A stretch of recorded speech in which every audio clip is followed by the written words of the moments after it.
Libre-échange. Une personnalité se livre. Ses créations, ses valeurs, ses engagements. Une émission avec Olivier Biscay. Bonsoir à toutes et à tous, bienvenue sur Radio Aviva, bienvenue sur Libre-Échange, une émission en partenariat avec Midi Libre. J'accueille ce soir Julien Daljari, bonsoir. Bonsoir Olivier. Vous êtes le président du Montpellier Handball qui traverse une belle année 2024, une belle année sportive. Oui, c'est vrai que c'est une très belle année. On avait préparé cette année comme étant une année clé sur le renouvellement qu'on faisait depuis ces dernières années. On a eu quelques blessés, mais malgré tout, on a quand même de très très bons résultats. Donc aujourd'hui, on est plutôt satisfait. Comment vous imaginez la fin de saison ? En tout cas, quel est votre espoir de fin de saison ? Pour le moment, on est toujours en course pour se qualifier en Final Four de Ligue des Champions. Et donc, on est déjà dans le top 8 européen, ce qui est exceptionnel et bien plus haut que les objectifs que j'avais fixés en début de saison.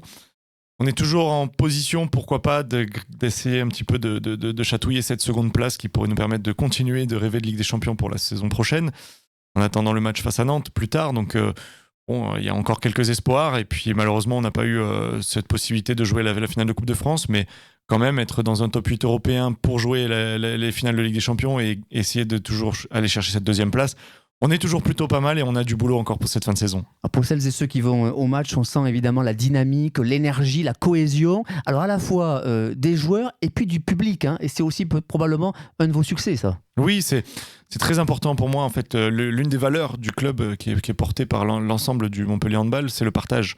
La performance aussi, mais c'est vraiment le partage. Et aujourd'hui, moi, j'estime que quand on est dans l'antre du FDI Stadium et même à la Sud de France Arena, on n'est qu'un seul et même public. Et à ce moment-là, on est à l'unisson derrière l'équipe et on doit vivre le match. En tout cas, moi, je vis le match, tout comme les Blue Fox, tout comme les abonnés, tout comme les bénévoles, tout comme les partenaires, les institutionnels.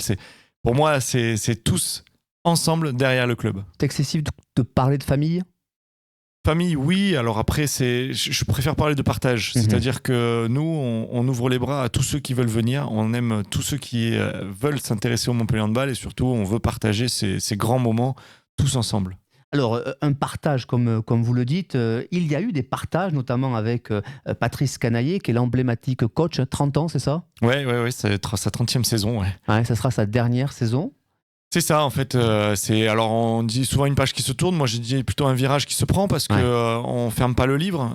Au contraire, on continue. Et c'est important de pouvoir conserver les mêmes ambitions en continuant à développer tout ce que Patrice a pu faire à la tête du Montpellier Handball avec les différents dirigeants qu'il a pu avoir sur les 30 dernières années.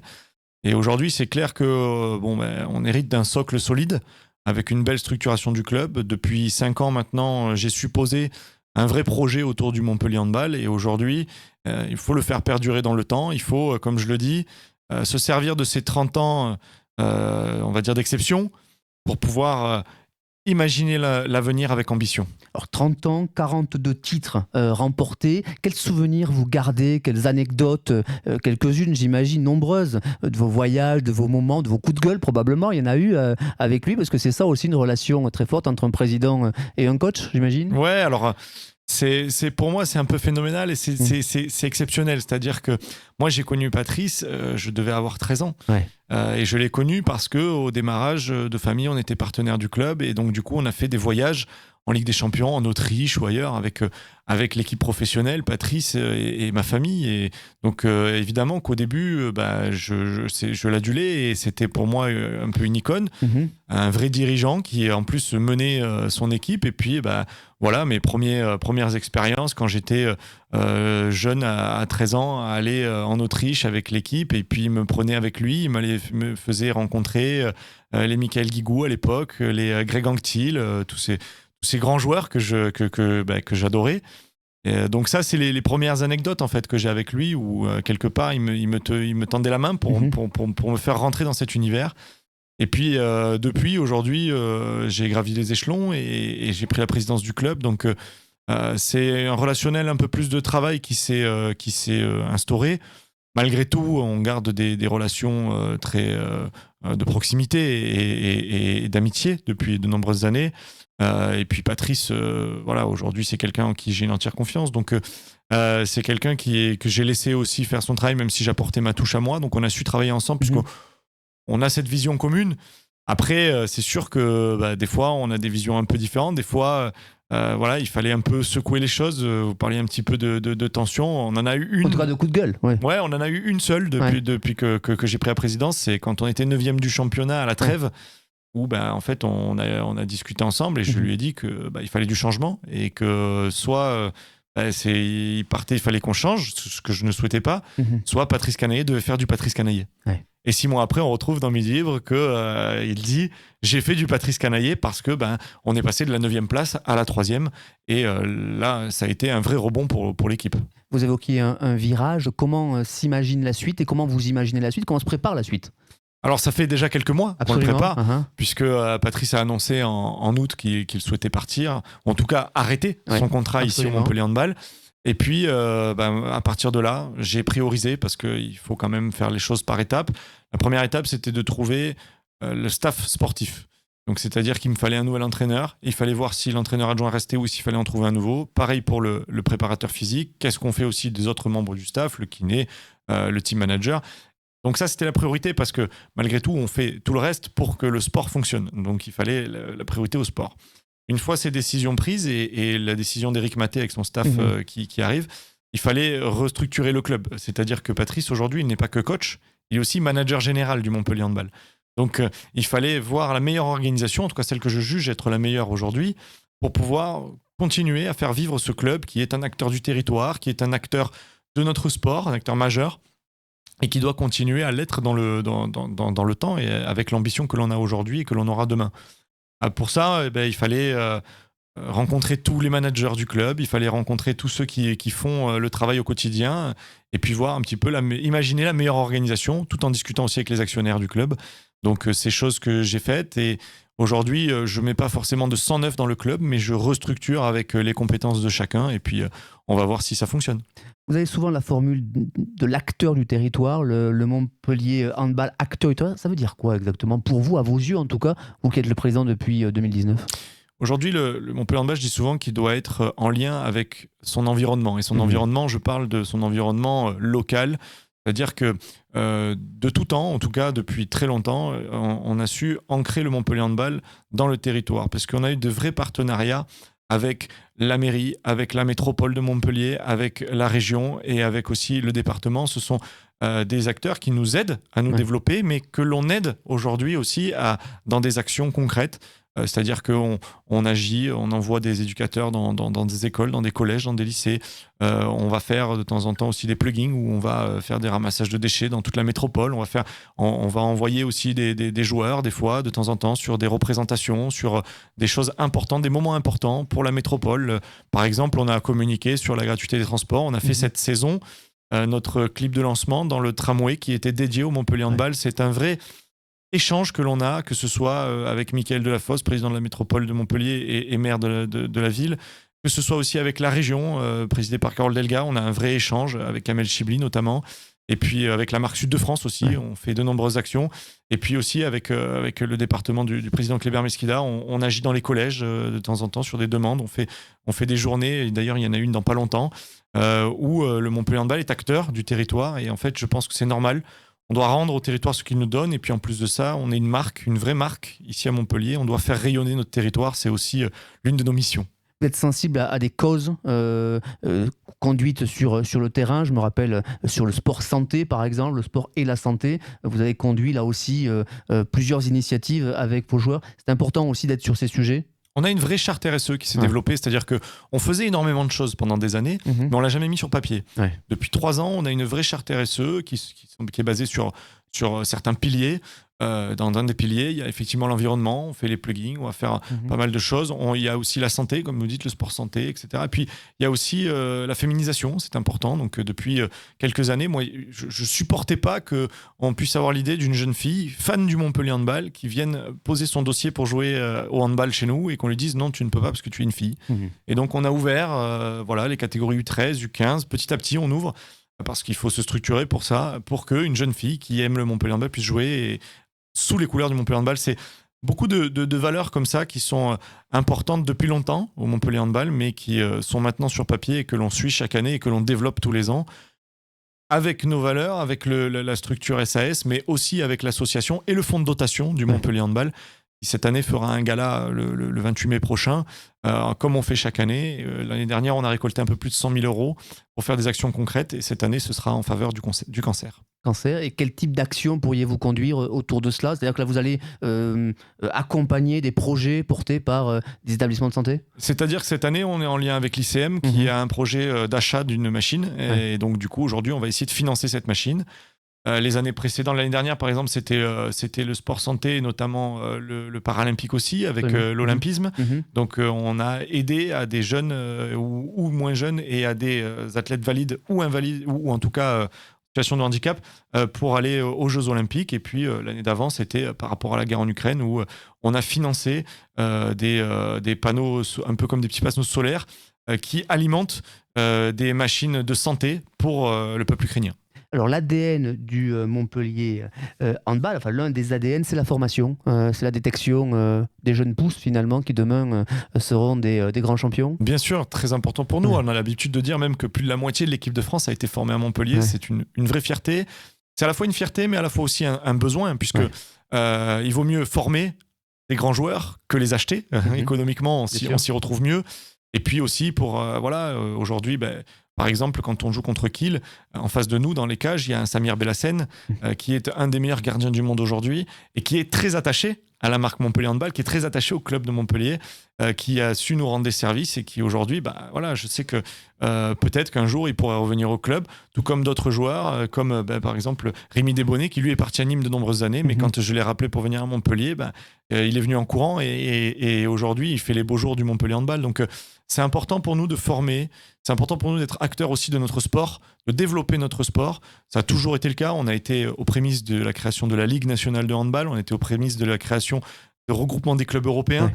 Donc tout ça, c'est des choses qui, pour nous, on est au fondement. Et donc du coup, la formation, c'est pareil, on est au fondement des meilleurs joueurs du monde. En tout cas, je l'espère. Ils ont quel profil, ces jeunes qui viennent vous voir? Je sais pas, vous en rencontrez, vous, régulièrement, qui viennent vous dire Montpellier Handball, c'est ce que je voudrais faire demain Ouais, c'est des joueurs qui rêvent. Alors, c'est important aujourd'hui d'avoir ces joueurs qui rêvent, et même plus que plutôt des joueurs qui rêvent d'un salaire ou d'être connus. Des joueurs qui rêvent de jouer pour Montpellier parce que ça leur donne un regain d'énergie supplémentaire et fait qu'aujourd'hui, on peut regarder droit dans les yeux les plus grandes équipes d'Europe parce que un joueur qui porte aujourd'hui le logo du Montpellier Handball sur le cœur, il le porte vraiment même au plus profond de son corps et fait que il va se donner au maximum sur le terrain pour gagner. Et l'ADN de performance, gagner, ça fait partie des fondements, des valeurs du club. Alors, des joueurs qui rêvent probablement de jouer dans une nouvelle salle de 6000 places, c'est ça le projet sur lequel, Julien Deljari, vous travaillez. Où en êtes-vous de ce dossier dont on entend parler depuis quelques années maintenant, en lien avec la métropole et la ville de Montpellier? Bien sûr, c'est un dossier fondamental. C'est-à-dire qu'aujourd'hui, on réalise un peu des miracles en étant en quart de finale de Ligue des Champions avec un stade de 2560 places. C'est très peu, c'est le 14e stade de France, imaginez, et derrière même des stades de 2e division. Aujourd'hui, la réalité, c'est que notre modèle économique ne peut pas exploser via la publicité, via les droits télé, via les partenariats privés, même si ça nous aide beaucoup. Aujourd'hui, le vrai levier d'augmentation, il est sur le ticket et la place et donc la billetterie.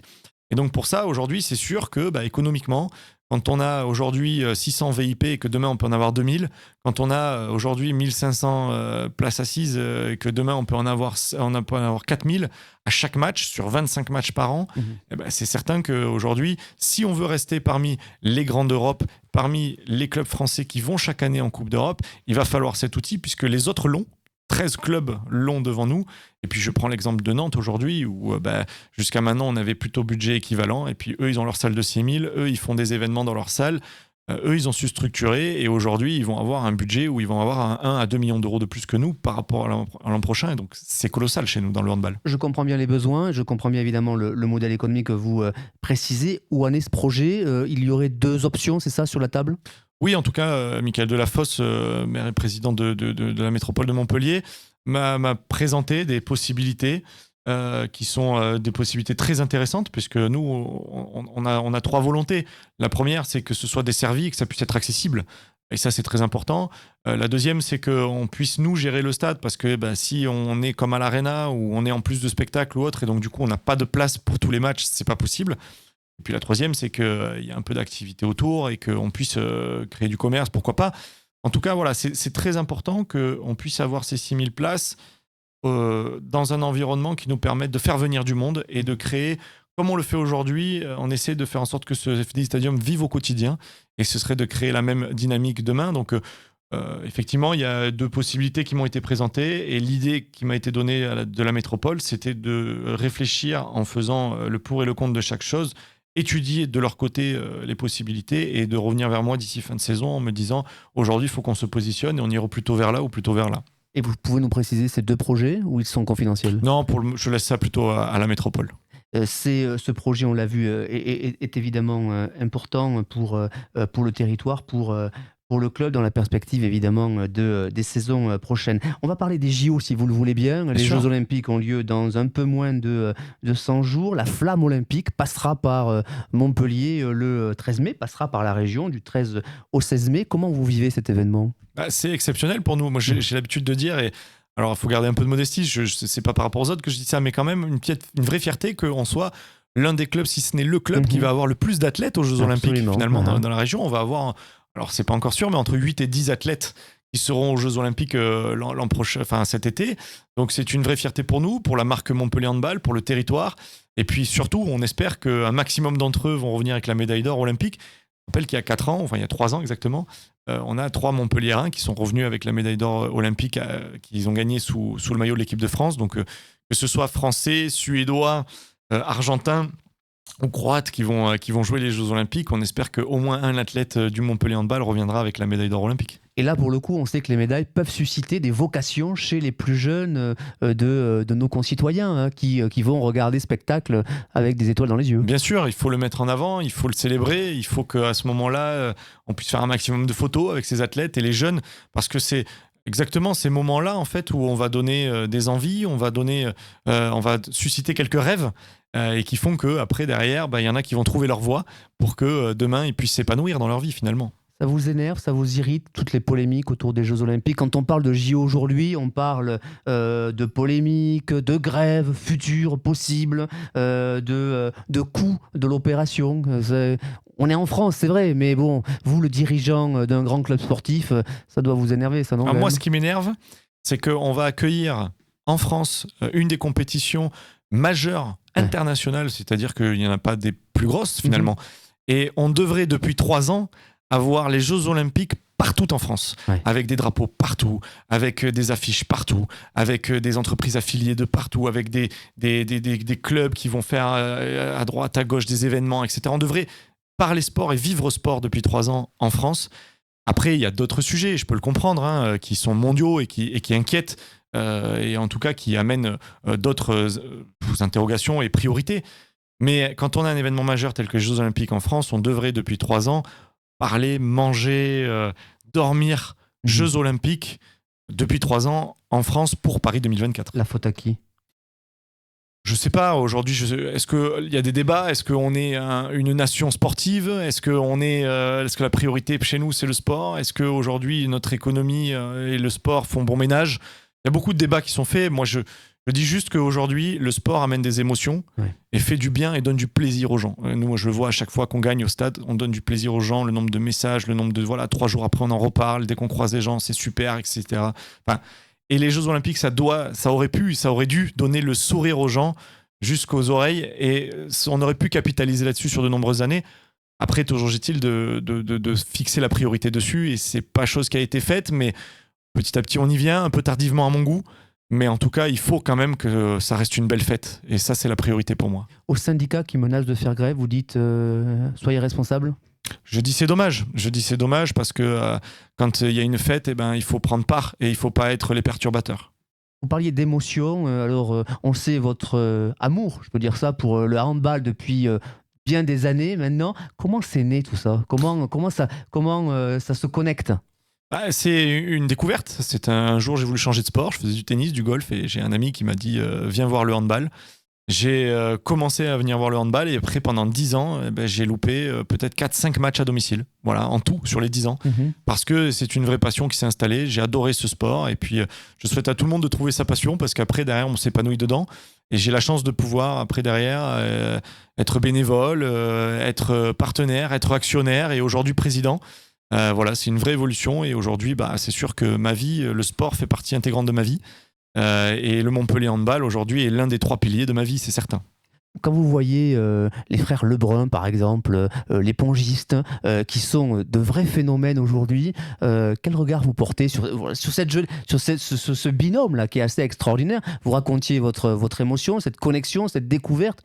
On voit que là, c'est toute une famille, et c'est le cas aussi dans votre famille, on peut le dire. Hein, tout le monde vit, beaucoup en tout cas, vit autour du sport. Oui, tout à fait. Et autour du Montpellier Handball, c'est Absolument. vrai que quand il y a une vraie connexion qui se crée comme ça, c'est partager une vie entière sur un sport, sur une cause finalement. Et pour nous, la cause, c'est le sport, c'est le Montpellier Handball. Pour eux, c'est le ping-pong. Et d'ailleurs, je suis très admiratif de ce qu'ils font. Et c'est vrai qu'il faut un environnement sain. Il faut du soutien autour de soi pour pouvoir arriver à faire ce genre de choses.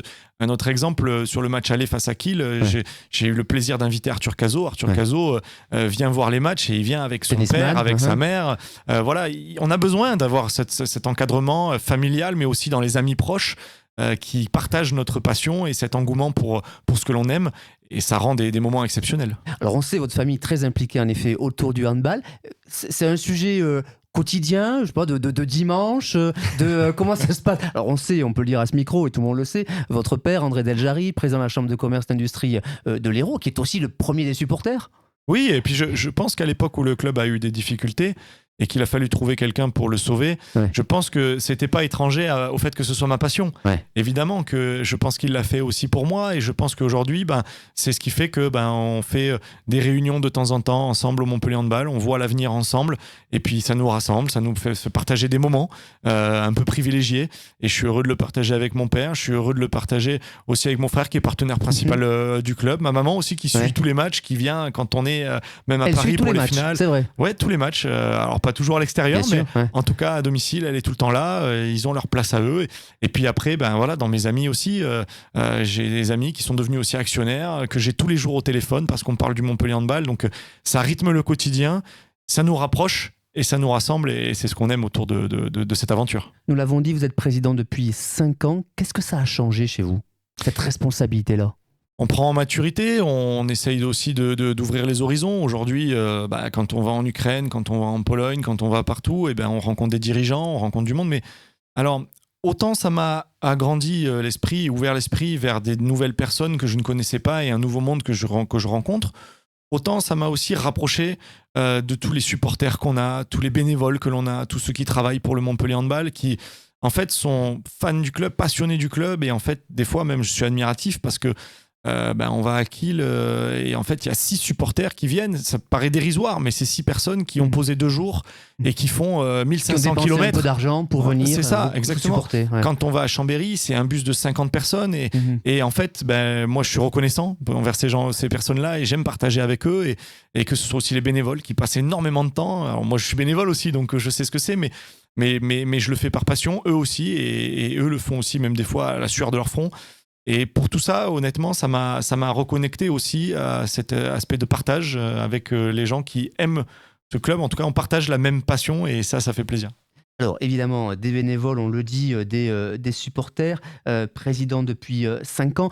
On a évoqué l'Europe et parfois le théâtre de conflits, de crises, mais le sport finalement, est-ce que ça balaie pas tout? Parce que finalement le sport, on est dans un autre environnement de partage et donc tout le reste qui peut être très négatif est un peu oublié, non? Quand on va à Kiel par exemple. Quand on va à Kiel, surtout quand Kiel vient et qu'on gagne de 9 buts, je peux vous assurer qu'à ce moment-là, tout le monde dans le stade oublie tous ses problèmes. Plus personne n'a de problème. Et à ce moment-là, même le lendemain matin, on s'appelle, on est tous fatigués parce qu'on a des journées qui démarrent tôt le matin, mais on s'est couché très tard. On est tous fatigués, mais tous heureux en fait. Et ça nous donne le sourire. C'est ce que je disais tout à l'heure par rapport aux Jeux Olympiques, par rapport à tout. En fait, le sport est vecteur d'émotion. Et quand on le partage, comme on le fait nous dans le handball, sans parler des autres sports, mais quand on le fait nous dans le handball, le partage fait que en fait on se rend heureux mutuellement, on est heureux de partager tout ça et Et que ce soit un enfant quand il voit un joueur et qu'il a les yeux qui pétillent, ou que ce soit les partenaires ensemble, que ce soit les bénévoles, que ce soit les supporters quand ils viennent voir des joueurs. Voilà, c'est ces moments-là où en fait on se raccroche à quelque chose qui nous donne du bonheur. Et c'est ça l'idée, c'est d'aller chercher du bonheur autour de belles victoires et tout en gardant des valeurs d'ambition. C'est-à-dire qu'on reste dans la proximité, dans le partage, mais dans l'ambition. Et c'est ça l'équilibre que l'on a au Montpellier Handball sur notre territoire en France et en Europe. Qu'est-ce qu'on vous souhaite avant la fin de la saison ? D'être champion d'Europe, comme on dit, jamais 203. Et ça serait exceptionnel que Patrice termine au Montpellier Handball à Cologne et pourquoi pas sur une victoire. Ce serait le Graal, évidemment, de pouvoir avoir une 3e étoile sur le maillot, faire partie de ce club très fermé. Voilà, mais c'est le plus grand souhait, c'est un rêve qui n'était pas forcément l'objectif de début de saison. On se prend à rêver quand on bat Barcelone à Barcelone alors que personne ne l'a fait en France. On se prend à rêver quand on bat de plus 9 kills à domicile, qui est la 2e équipe qui a gagné le plus de Ligue des Champions derrière Barcelone. Donc quand on bat les 2 équipes qui ont gagné le plus de Ligue des Champions, on se prend à rêver. Maintenant, il faut garder les pieds sur terre et surtout se dire aussi que on se souhaite que la saison prochaine soit aussi belle que cette saison, voire meilleure, et que les années suivantes soient toujours encore meilleures pour le Montpellier Handball. Un grand merci, Julien Deljari, président du Montpellier Handball. Vous étiez mon invité ce soir sur Radio Viva. Merci beaucoup. Bonne soirée. Libre-échange. Une personnalité se livre. Ses créations, ses valeurs, ses engagements. Une émission avec Olivier Biscay.